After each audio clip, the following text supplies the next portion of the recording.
Anxiety is essentially poorly directed energy, or energy without boundaries. Our bodies and our minds prefer our energy to have specific boundaries. That's how we make meaning out of our experiences.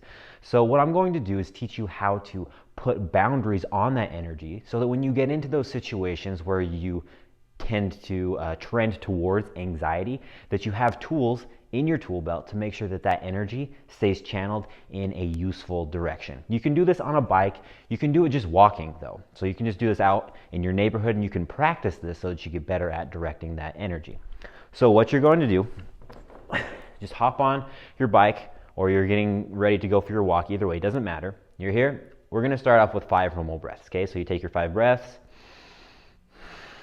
At the last exhale, you'll hold your lungs empty and you're going to go as far as you can. Okay, just an easy pace.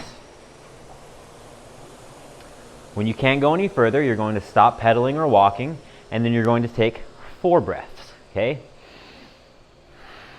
on that last exhale, hold your lungs empty, go as far as you can again. As far as you can again.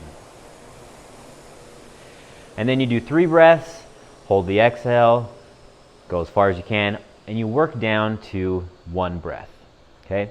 What happens with this is you build up that tension, you build up that energy internally because you have more and more carbon dioxide in your system.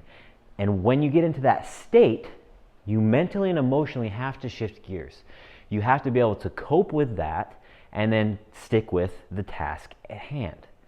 The reason anxiety derails us is that we have a hard time coping with all of this internal undirected energy and we can't stick to the task that we need to do. So do that, take an opportunity afterwards and write down those feelings that you have. Write down the thoughts that come to mind. Write down what you experienced. And then you can take that back to those real world experiences and be like, hey, I experienced this when I'm overwhelmed at work.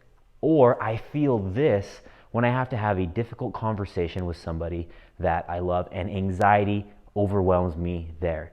And you can use this as a training stimulus to help you to put boundaries on that energy.